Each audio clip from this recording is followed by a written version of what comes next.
kalau misalnya ke depan hari ada perubahan-perubahan ya.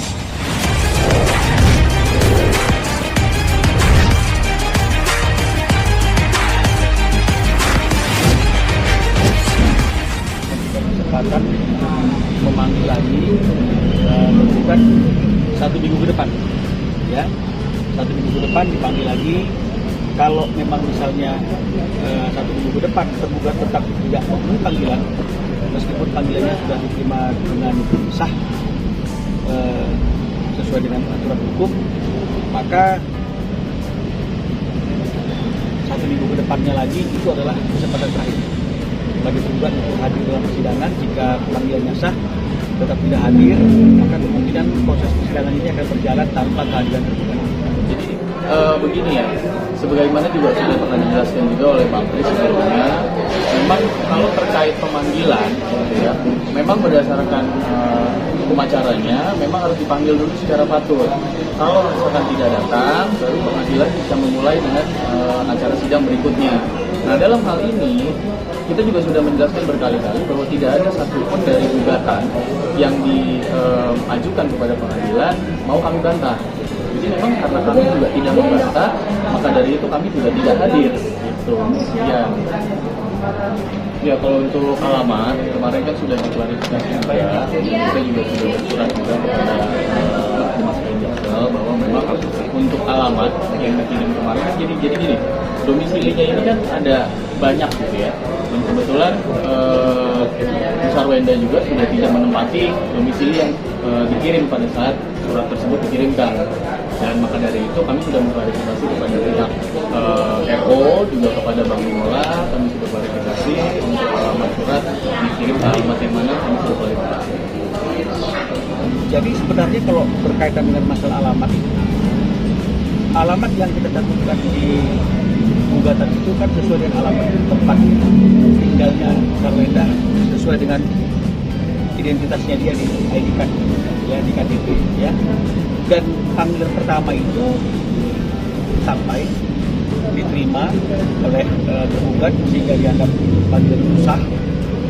Namun panggilan kedua itu mereka tidak menerima, ya, tidak menerima sehingga panggilan tersebut dikembalikan ke pengadilan. Ya.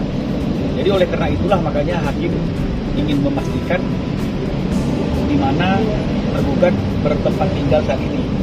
Ya, kenapa pertama panggilannya diterima sampai yang kedua kalau tidak kembali. Nah, setelah kita mencari tahu dan berkomunikasi, akhirnya kita mendapatkan satu alamat domisili daripada tergugat yang hari ini kami sampaikan sebagai perubahan alamat tergugat, sehingga pihak pengadilan selanjutnya akan memanggil tergugat di alamat di mana tergugat berdomisili hari ini. Dengan harapan panggilan yang akan dikirim selanjutnya ini dapat diterima oleh tergugat.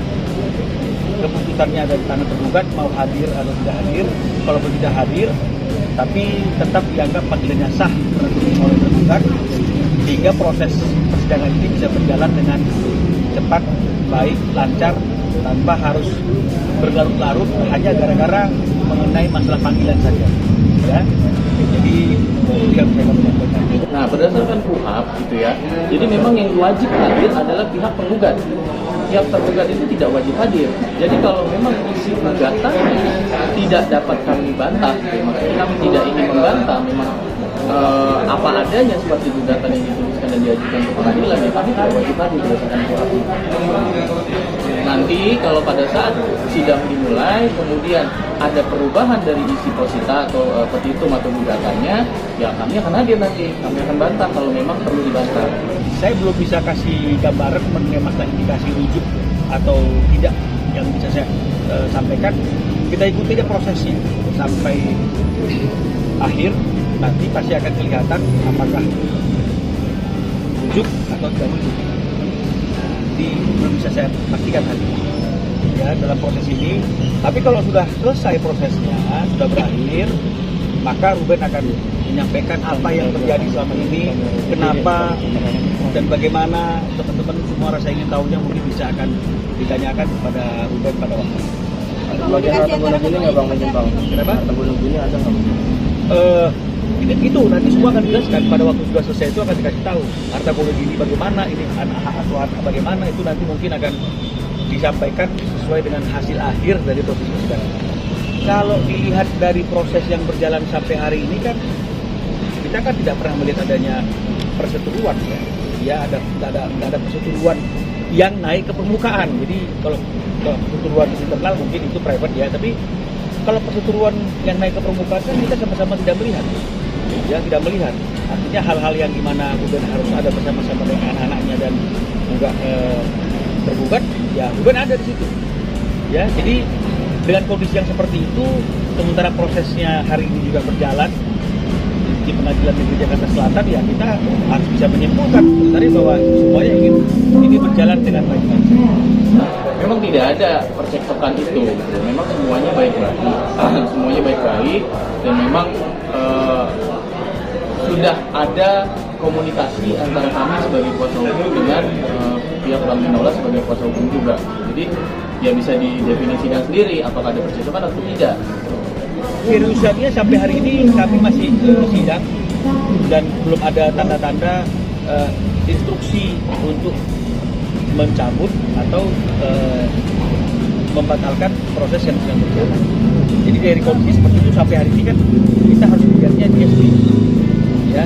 Tapi nggak tahu kalau misalnya ke depan hari ada perubahan-perubahan, ya kita sebagai kuasa hukum kan hanya bisa mengikuti aja apa yang diinginkan oleh